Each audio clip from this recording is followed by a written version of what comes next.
Imaginez, c'est un samedi après-midi. Le soleil inonde l'une de ces artères commerçantes que l'on ne voit que dans des villes comme Paris ou Milan.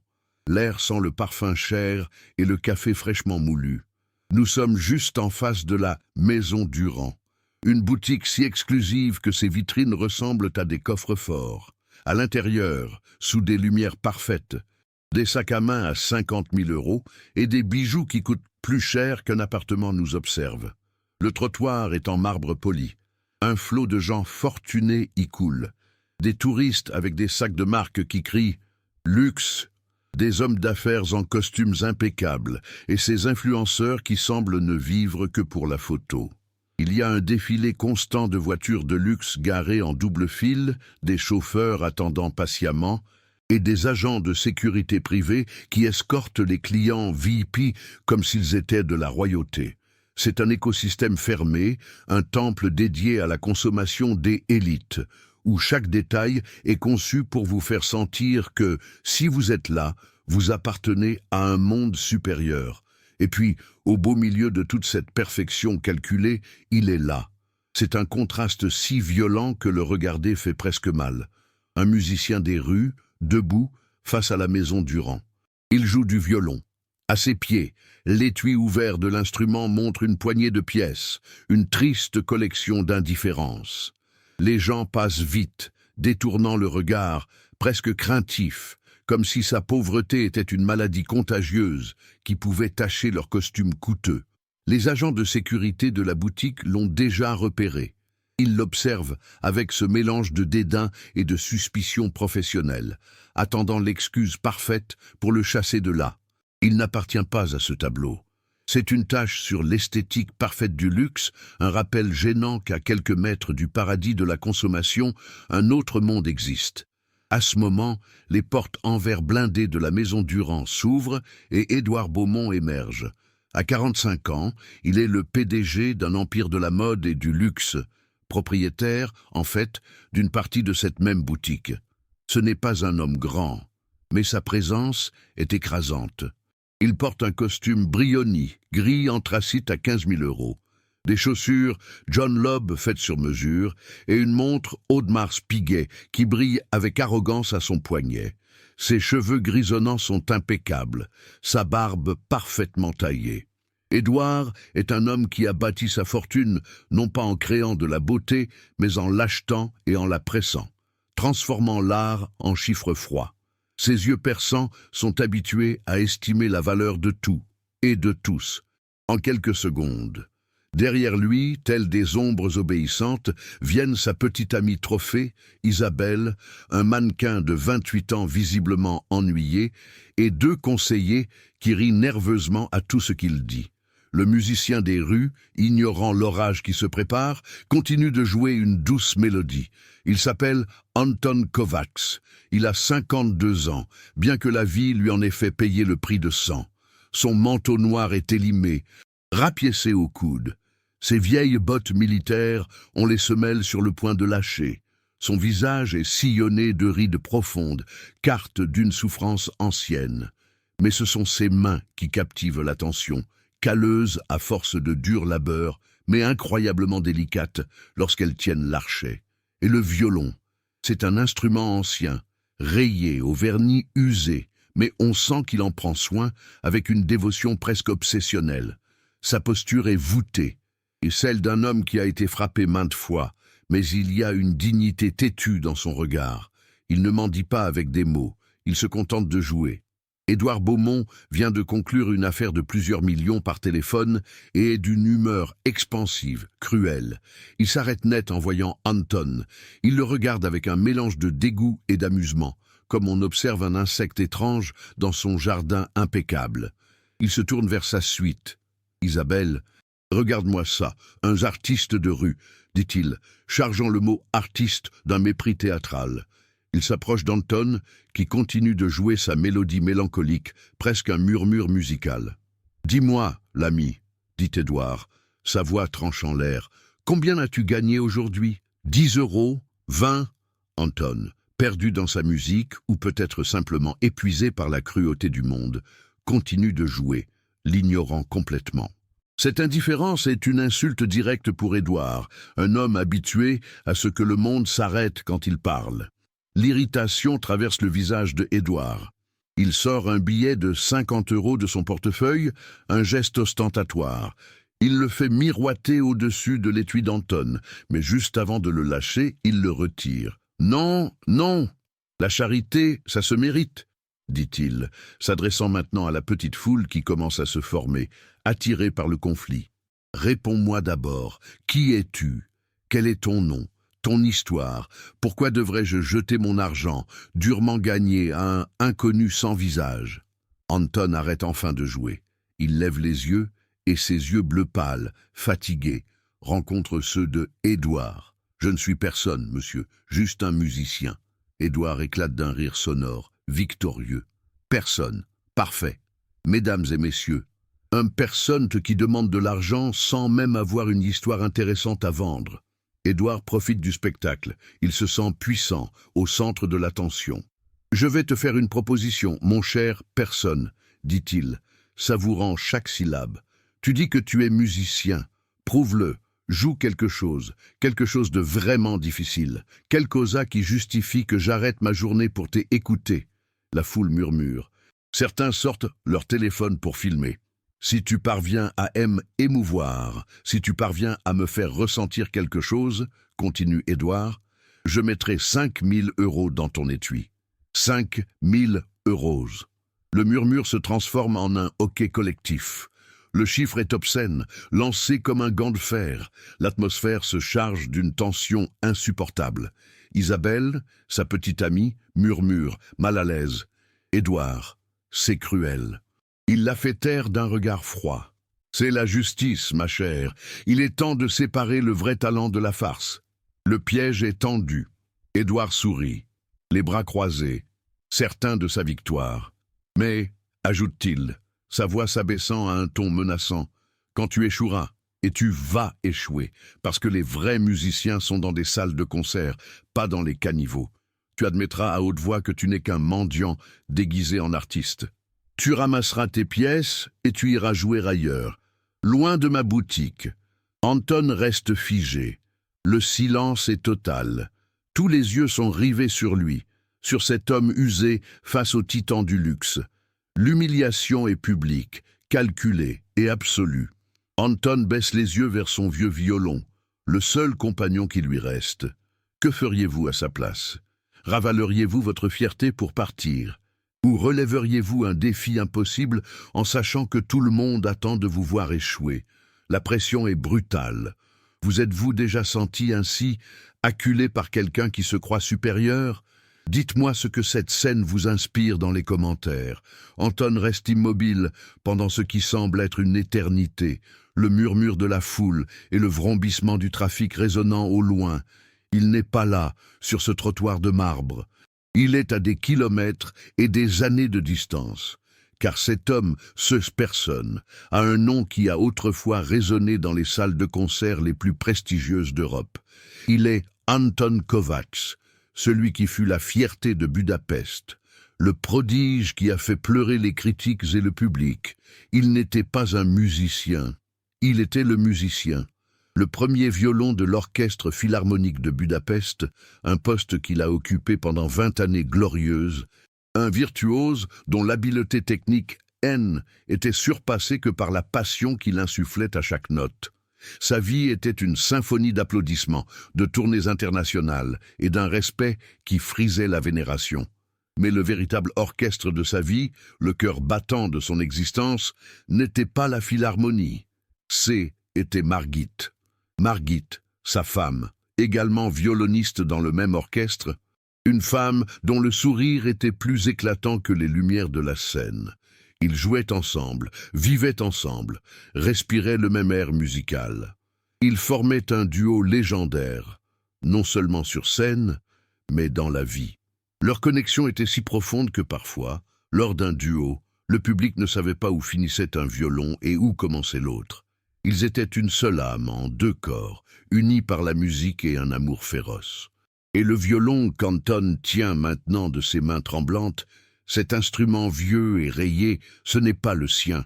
Son propre violon un Stradivarius prêté par l'orchestre, est resté là-bas, muet, à Budapest.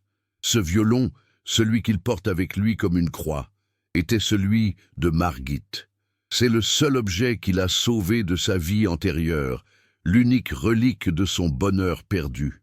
Il l'a maintenu méticuleusement accordé et entretenu pendant 15 ans d'exil volontaire, un acte de dévotion quotidienne. Chaque fois qu'il le joue à un coin de rue solitaire, il ne joue pas pour gagner des pièces, il lui parle. Le souvenir le frappe comme un train de marchandises, ici même, devant la maison Durand. Il y a 15 ans, une nuit pluvieuse, après un concert triomphal à Vienne, il rentrait en voiture, riant, épuisé. La route était glissante, un virage serré. Il était au volant, le crissement des pneus, l'impact métallique, le silence assourdissant qui suivit. La culpabilité N n'était pas seulement de la douleur, C était un poison qui s'est installé dans son âme. L'enquête l'a disculpé. Accident fut le mot officiel. Mais au tribunal de son propre esprit, il était un assassin. Lui, qui avait protégé Margit de tout, l'avait conduite à la mort. Ainsi commença la chute. Il quitta l'orchestre du jour au lendemain. Il disparut sans dire au revoir à personne, pas même à son vieil ami Laszlo, le chef d'orchestre. Il vendit tout, sauf le violon de Margit, et devint un fantôme. Il fuyait Budapest, la musique classique, les salles de concert, tout ce qui lui rappelait le bonheur qu'il avait brisé. Il se punissait par l'anonymat, par le froid des rues européennes. Jouer dans les coins N n'était pas pour survivre, C était sa pénitence. Chaque pièce qui tombait dans son étui était un rappel de sa déchéance, une confirmation qu'il recevait le châtiment qu'il méritait pour avoir privé le monde de la musique de Margit. Et face à lui, Édouard Beaumont, l'architecte de cette humiliation publique. Qu'est-ce qui motive un homme comme Édouard? Ce n'est pas simple méchanceté, c'est un vide colossal. Sa vie est un grand livre de contes. Il mesure le succès en OPA hostile, en marge bénéficiaire, au nombre de marques de luxe qu'il possède. Il ne crée rien, il ne ressent rien. L'art, pour lui, n'est pas une expression de l'âme humaine. C'est une classe d'actifs qui prend de la valeur sur les murs de son penthouse. Sa collection d'art contemporain vaut des millions, mais il la regarde avec la même émotion qu'il regarde ses actions en bourse. Il ne voit que des chiffres. Son arrogance provient d'une croyance fondamentale et profondément ancrée. La richesse est la preuve irréfutable de la supériorité humaine. Dans son monde, les pauvres le sont par choix, par manque d'intelligence, d'ambition ou de caractère. Anton Kovacs n'est pas une personne pour lui. C'est une erreur dans le système, une nuisance esthétique devant sa boutique. Il est, littéralement, moins qu'humain. C'est pourquoi ce défi public n'est pas un caprice. C'est un acte de nettoyage. C'est une démonstration de pouvoir, une façon de réaffirmer l'ordre naturel des choses, le fort, lui, écrasant le faible, Anton. Il aime voir les gens se briser. C'est la seule façon pour lui de se sentir véritablement puissant. Anton lève les yeux du violon de Margit. Il voit le visage souriant de Édouard. Il voit les téléphones portables de la foule braqués sur lui comme des armes. Leurs visages reflètent un mélange de curiosité morbide, de pitié superficielle et de pur divertissement. Ils attendent l'échec. Ils veulent voir le mendiant humilié pour se sentir mieux dans leur propre vie confortable. L'instinct primaire d'Anton, celui qui l'a gardé en sécurité dans l'anonymat pendant 15 ans, lui crie de fuir, de ramasser ces quelques pièces et de disparaître dans le labyrinthe des rues. Ce serait si facile. Accepter la défaite, confirmer qu'il n'est personne. Mais alors, quelque chose de plus profond s'agite. Le défi N n'était pas seulement pour lui. Édouard a insulté la musique. Et en insultant la musique, il a insulté la mémoire de Margit. Jouer dans la rue était sa punition, mais son talent était le sanctuaire de celle-ci. Un frisson parcourt ses mains, non pas de peur, mais d'une colère froide et juste.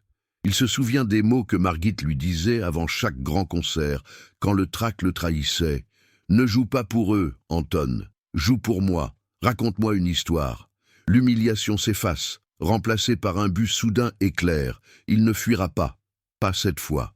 Il ferme les yeux et le bruit de l'avenue disparaît. Il prend une profonde inspiration, remplissant ses poumons de l'air vicié de la rue, mais exhalant 15 ans de douleur refoulée. Il ouvre les yeux, il ne regarde plus Édouard. Il regarde à travers lui, vers un point à l'horizon que lui seul peut voir. Il murmure 2 mots en hongrois, si bas que personne ne les entend, une promesse, une prière. Pour toi, Zerelmem, pour toi, mon amour.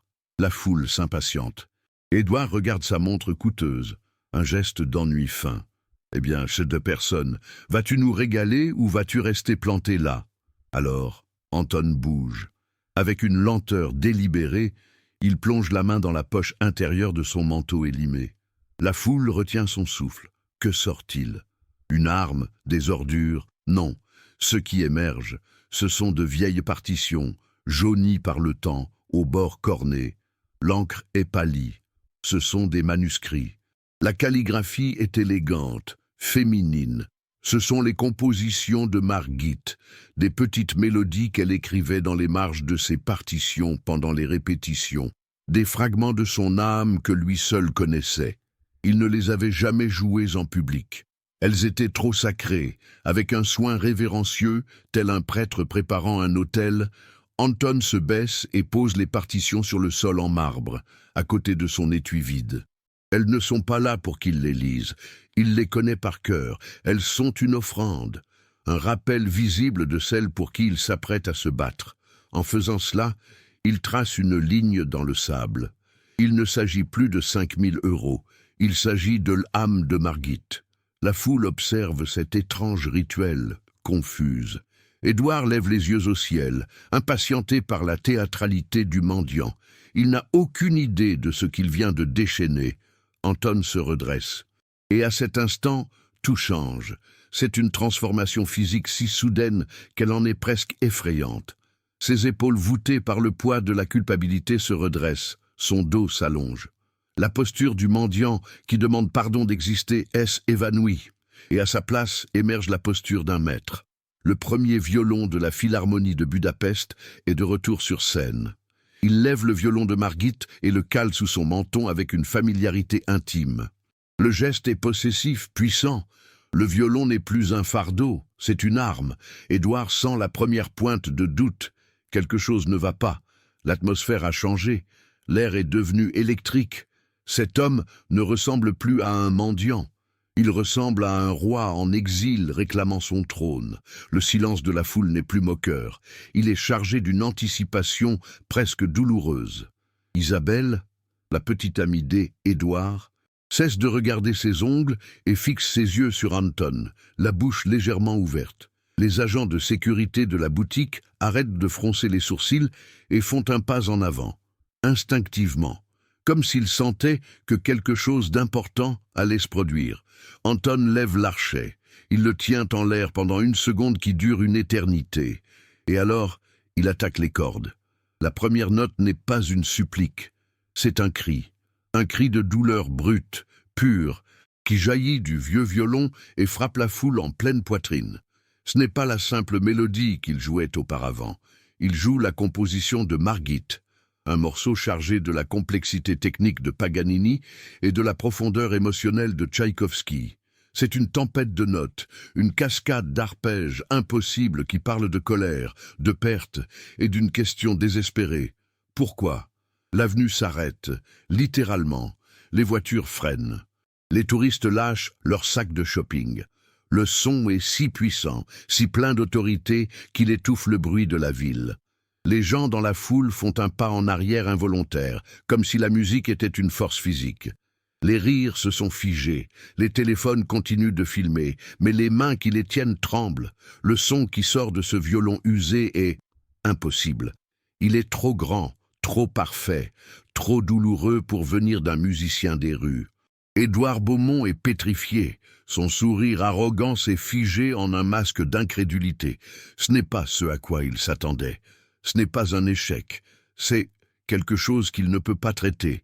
C'est un truc, se murmure-t-il, un enregistrement.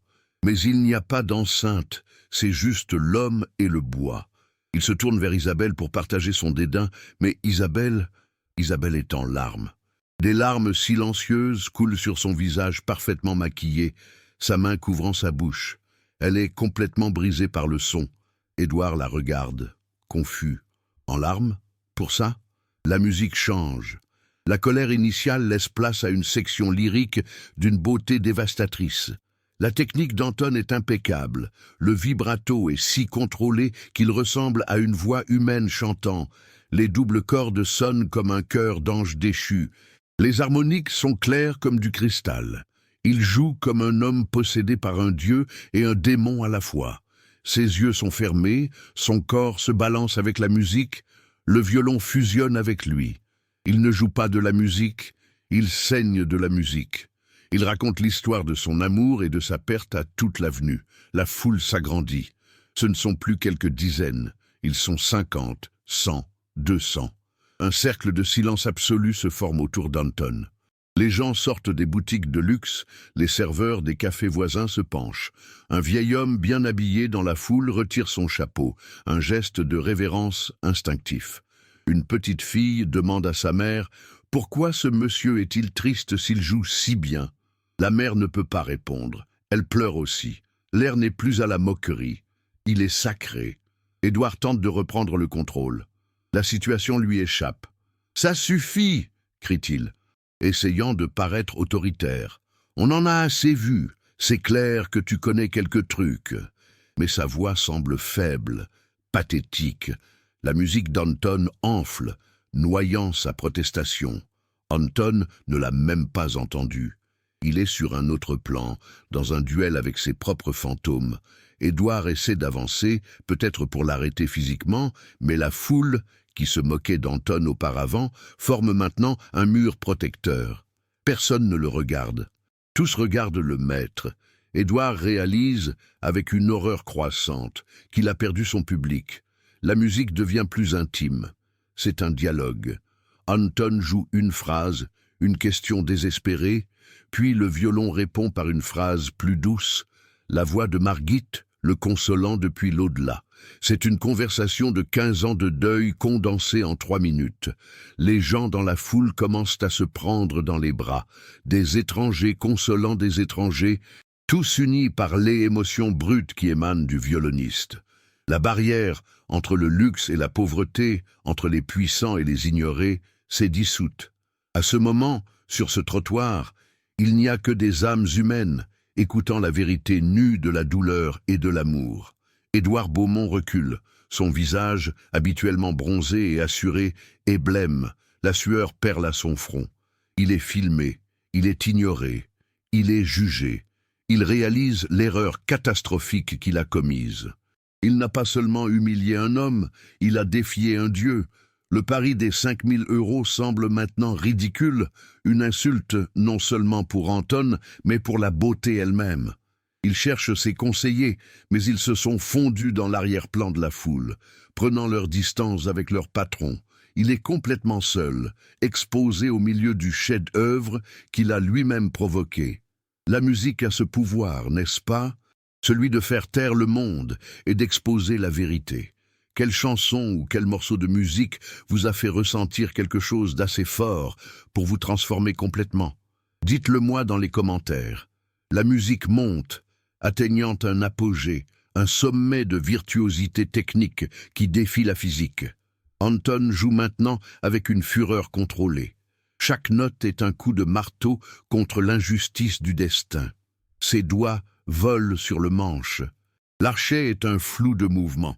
La mélodie de Margit, qui avait commencé comme une complainte, s'est transformée en un hymne de bataille, une déclaration de survie.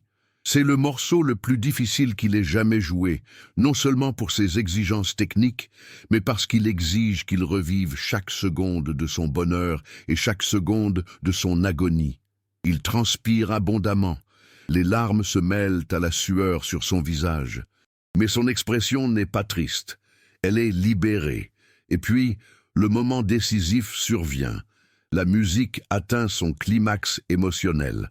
Anton joue une série de notes aiguës, des harmoniques qui sonnent comme des cloches de cristal se brisant, puis redescend sur une seule note, longue, tenue, un La Mais ce n'est pas n'importe quelle La. C'est la note la plus pure, la plus douloureuse et la plus belle que personne sur cette avenue n'ait jamais entendue. Il la tient, et le temps se fige.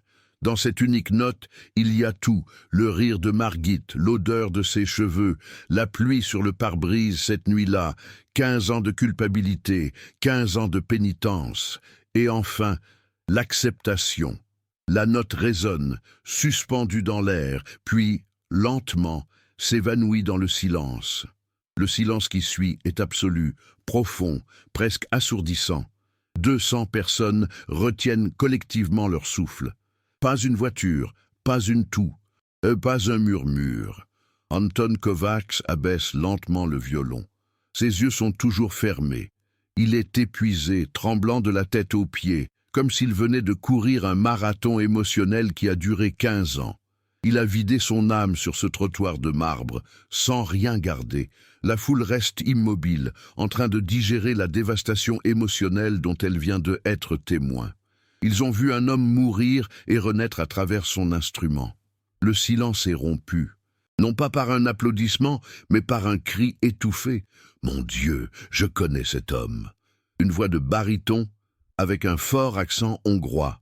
Un homme élégant, d'environ 70 ans, portant un manteau en cachemire et une écharpe en soie, se fraye un chemin à travers la foule, tremblant visiblement. Ses yeux sont fixés sur Anton. « Anton? Anton Kovacs? C'est toi ?» La foule murmure, confuse. Kovacs? Un nom? Le personne avait un nom. Anton ouvre lentement les yeux, la réalité de l'avenue lui revenant. Il voit l'homme et son visage blêmi. « Laszlo !» murmure-t-il. L'homme, Laszlo Farkas, se tourne vers la foule, des larmes des émotions pures dans les yeux. Sa voix élève, pleine d'une juste indignation. « Cet homme n'est pas un personne !» crie-t-il, sa voix résonnant dans le silence. « Cet homme est Anton Kovacs. Il a été l'un des plus grands violonistes d'Europe. » La foule halète. Il a été le premier violon de l'Orchestre philharmonique de Budapest pendant 20 ans. Nous avons joué ensemble à Vienne, à Londres, à New York. C'est une légende. La révélation tombe comme une bombe. Les téléphones qui filmaient par voyeurisme filment maintenant par révérence. Anton recule, secouant la tête, submergé par la révélation. « Laszlo, s'il te plaît. »« Non, était une autre vie, » supplie-t-il, la voix brisée. Il veut fuir, se cacher à nouveau. Mais Laszlo ne le laisse pas faire. « Tu as disparu il y a 15 ans, Anton, juste après que Margit, après l'accident. » Laszlo lutte pour garder son calme. « Nous t'avons cherché pendant des années. Nous te pensions mort. Qu'est-ce que tu fais ici, à jouer dans la rue comme... » Il ne peut pas finir sa phrase. La tragédie est trop grande. Le contraste entre le maître qu'il a connu et l'homme brisé qu'il voit est insupportable. Laszlo se tourne à nouveau vers la foule, expliquant la dernière pièce du puzzle. « Margit Kovacs, sa femme, dit-il, la voix tremblante, était aussi violoniste dans notre orchestre. Ils étaient inséparables. Ils jouaient des duos qui faisaient pleurer les gens de joie. Quand elle est morte, Laszlo s'arrête, incapable de continuer un instant. Quand elle est morte dans cet accident de voiture, Anton s'est senti coupable. Nous ne l'avons plus jamais revu. Il s'est juste évaporé. Il a quitté la musique, il a quitté sa vie, il a tout quitté. Anton parle enfin, confessant son péché à la foule, au monde. « C'est moi qui l'ai tué, Laszlo, » dit-il, sa voix à peine un murmure déchiré. « Je conduisais. La route était mouillée. Ça aurait dû être moi, pas elle. » C'est la première fois qu'il prononce ces mots à voix haute en 15 ans. Laszlo s'approche et le saisit par les épaules, le secouant doucement, avec désespoir et amour. « C'était un accident, Anton. Un putain d'accident. Tu crois que Margit aurait voulu ça, que tu te détruises de cette façon, que tu fasses taire ta musique, qui était aussi la sienne ?» Alors Laszlo voit les partitions sur le sol. Il se baisse et les ramasse d'une main tremblante. Il les reconnaît instantanément. Ce sont ses compositions, les mélodies qu'elle écrivait dans les marges pendant les répétitions. Celles qu'elle ne jouait que pour toi. Il lève les yeux vers Anton. ses yeux remplis d'une douloureuse compréhension. Tu as joué sa musique. Pendant tout ce temps, Anton, elle aurait été si fière de t'entendre jouer comme ça, avec tant de âme, tant de douleur, mais tant d'amour. La foule explose. Les murmures se transforment en un rugissement de compréhension, d'empathie et de fureur. Quelqu'un crie « C'est incroyable, un maître !» Un autre hurle « J'ai payé des centaines d'euros pour des concerts qui n'avaient pas la moitié de cette émotion. » Et puis, inévitablement, tous les yeux se tournent vers un seul homme. Un troisième cri retentit, plein de mépris, pointant directement. Et ce crétin arrogant voulait l'humilier. Il lui a offert de l'argent comme à un chien. Édouard Beaumont est livide. Il est en sueur froide. Son costume à 15 000 euros ressemble soudain à un déguisement bon marché. Il réalise qu'il n'a pas seulement humilié un mendiant. Il a publiquement profané une légende vivante, un homme pleurant une tragédie inimaginable. Les téléphones sont maintenant tous braqués sur lui, filmant sa panique, sa honte. Le chasseur est devenu la proie. Il essaie de reculer discrètement, de se fondre dans la foule, mais la foule écarte de lui, créant un vide autour de lui, l'isolant dans sa propre humiliation. Laszlo Farkas, le chef d'orchestre, le voit tenter de s'échapper. Avec une dignité royale, Laszlo marche vers lui, l'interceptant. Sa voix n'est pas forte, mais elle est aussi froide et tranchante que la glace. « Excusez-moi, monsieur », dit-il, bien qu'il n'y ait aucune excuse dans son ton. « Si je ne m'abuse, vous êtes l'homme qui a offert 5 000 euros si le maestro Kovacs parvenait à vous émouvoir. » Laszlo crache le mot « émouvoir », comme si c'était un poison. La boucle est bouclée. Le piège que Édouard a tendu à Anton est maintenant sa propre cage. Édouard bégait. L'homme habitué à détruire des entreprises d'un coup de fil ne peut pas formuler une phrase cohérente. Je ne savais pas. Était juste une blague. Une blague, rugit Laszlo, perdant son sang-froid une seconde. Humilier un artiste de ce calibre, c'est une blague pour vous? Offrir de l'argent pour voir un homme brisé danser pour vous amuser? Isabelle. La petite amie d'Édouard s'approche. Édouard, donne-lui l'argent, tu dois le faire. Mais ce n'est plus pour le pari, c'est par peur. À cet instant, Anton Kovacs, qui avait observé le tout comme s'il se réveillait d'un long rêve, fait un pas en avant. Il n'est plus l'homme voûté, il est droit. Le premier violon est de retour. Il regarde droit vers Édouard, mais dans ses yeux, il n'y a pas de colère, pas de haine. Il y a quelque chose de bien pire, de la pitié. Le pouvoir a changé de main de façon si absolue que c'en est presque visible. Anton, le musicien des rues, est maintenant la figure la plus puissante de cette avenue, et Édouard, le milliardaire, est le mendiant. La foule attend le coup de grâce.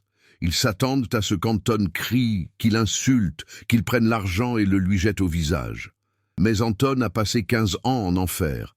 La superficialité de l'arrogance d'Édouard ne peut plus l'atteindre. D'une voix calme, mais qui résonne de l'autorité de sa souffrance, Anton parle. « Gardez votre argent, monsieur. Je n'en ai jamais voulu. » Ce refus est plus humiliant que n'importe quelle insulte. Il dénie à Édouard la seule forme de pouvoir qu'il connaisse, la transaction financière. Laszlo, cependant, n'a pas terminé. « Tu as raison, Anton. Nous n'avons pas besoin de son argent, mais j'ai une meilleure proposition. » Il se tourne vers Anton, les yeux brillants d'un nouvel espoir. « Anton, il y a une chaise vide à la Philharmonie de Budapest depuis 15 ans. C'est ta chaise. Le nouveau premier violon est compétent, c'est un grand technicien, mais il n'a pas ton âme. Il lui manque la voix de Margit. Rentre à la maison, Anton. Reviens avec nous. » La foule retient son souffle. C'est plus que de la justice, c'est de la rédemption. Anton regarde Laszlo, et pour la première fois en 15 ans, les larmes qu'il verse ne sont pas seulement de douleur. Elles sont de possibilités. « Je ne peux pas, Laszlo, je ne... » balbutie-t-il. « Je ne mérite pas. » Laszlo le coupe, sa voix ferme comme l'acier. « Tu t'es assez puni. » Margit ne jouait pas pour se punir. Elle jouait pour célébrer la beauté de la vie, même dans la plus profonde tristesse. Honore sa mémoire.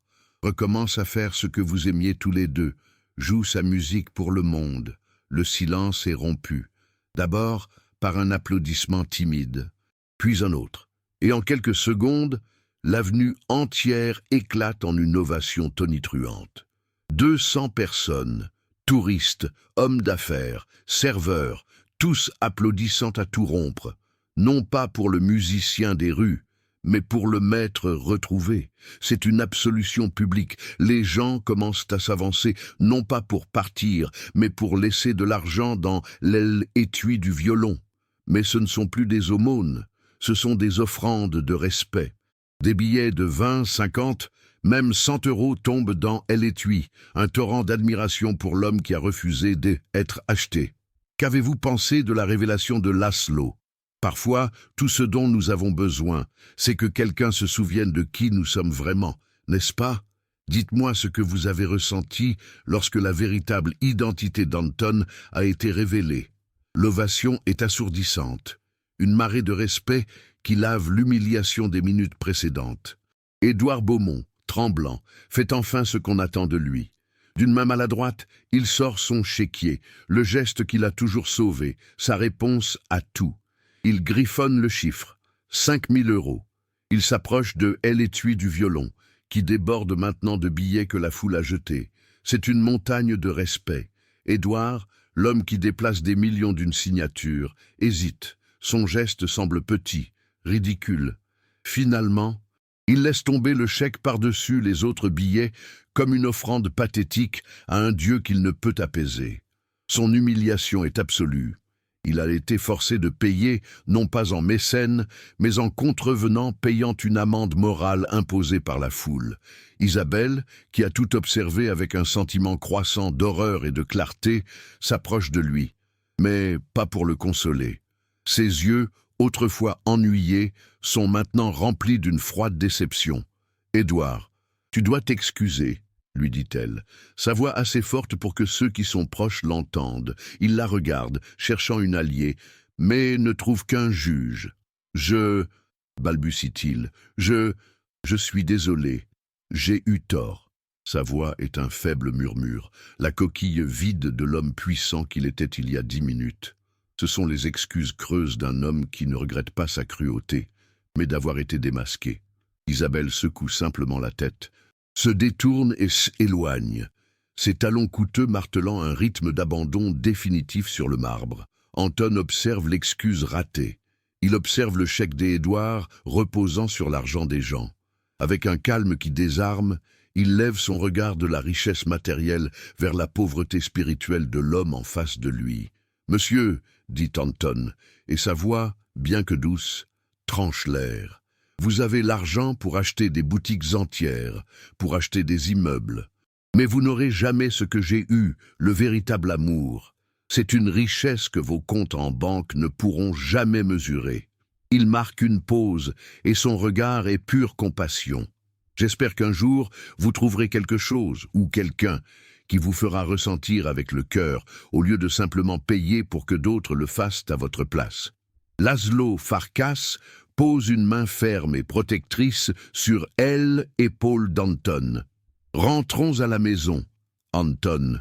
Il est temps de revenir. » Anton hoche la tête, comme s'il se réveillait d'un cauchemar de 15 ans. Il se penche. La foule regarde en silence. Que va-t-il prendre? Avec un soin infini, Anton ramasse les partitions manuscrites de Margit, les pliant avec révérence. Puis, il referme le vieil étui du violon, il le soulève, et il laisse tout l'argent là. Il laisse les milliers d'euros de la foule, et il laisse le chèque de 5 000 € de Édouard. Il n'a pas besoin de leur argent, il n'en a jamais eu besoin. Son paiement a été la rédemption. Alors qu'Anton et Laszlo se retournent pour partir, quelque chose de merveilleux se produit. La foule ne se disperse pas. Instinctivement, les gens s'écartent, créant un couloir humain. C'est une haie d'honneur, un geste de respect qu'aucune somme d'argent ne pourrait acheter. Les mêmes personnes qui, quelques heures plus tôt, l'ignoraient comme une tache sur le trottoir, lui ouvrent maintenant la voie comme à un roi. Les applaudissements reprennent. Non pas l'ovation bruyante d'avant, mais un applaudissement rythmé, profond, une reconnaissance de sa dignité inébranlable. Anton Kovacs marche dans ce couloir, le dos droit pour la première fois en 15 ans, tenant le violon de Margit, prêt à reprendre sa vie. Édouard Beaumont reste derrière, seul au centre du cercle vide. Ses conseillers se sont évaporés. Isabelle est partie. Les agents de sécurité de la maison Durand font semblant d'être occupés, lui tournant le dos. Il est un paria sur le trottoir même, qu'il pensait posséder. Le vent soulève légèrement le chèque de 5000 € sur la montagne d'argent abandonnée. Il regarde cette fortune sur le sol, complètement inutile, un monument à son échec. Il a été exposé, non pas comme un méchant puissant, mais comme ce qu'il est vraiment. Un homme vide, superficiel et, en fin de compte, sans importance. Son pouvoir s'est dissous face à la vérité de l'art. En moins d'une heure, l'histoire a explosé sur Internet. Les vidéos, filmées sous des dizaines d'angles, étaient virales au niveau mondial. Les gros titres étaient dévastateurs. Le milliardaire arrogant et le maître caché.